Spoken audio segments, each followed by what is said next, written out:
Sauver Noël, c'est ce qu'ont promis les autorités. C'est ce qu'espèrent les Britanniques. Alors, dans l'atmosphère feutrée du confinement, Londres a commencé à se revêtir de lumière, fidèle à ses traditions. Mais la crise sanitaire est bien là. Jusque sur les guirlandes lumineuses d'Oxford Street, qui célèbrent ceux qui se sont dévoués pour les autres. Cette semaine, hommage à Lynette Johnson, une directrice d'école. Et message d'union nationale. Un peu de couleur, ça fait du bien dans cette morosité ambiante. Ce climat un peu déprimant, ça nous remonte le moral. C'est beau, ça fait du bien de voir ces lumières comme tous les ans. On ne pensait pas que ce serait possible cette année. Plus de 52 000 morts depuis le début de l'épidémie. L'Angleterre est de nouveau confinée, moins strictement que la France. Les magasins sont fermés. Le sapin de Covent Garden, bien seul.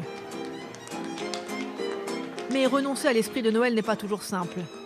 Certains ont trouvé le moyen d'esquiver. Rendez-vous au marché de Borough, un des rares endroits ouverts.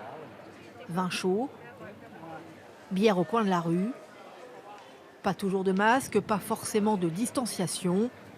Surprenant même pour les Français qui vivent à Londres. C'est un peu bizarre, tout est plein, on est censé être en confinement. On n'est pas comme en France, quoi. On n'a pas d'attestation, on n'a pas de... Donc en fait, vous devez rester à la maison, mais si vous sortez, on vous dira rien. Le dilemme actuel, c'est cette caviste qui le résume.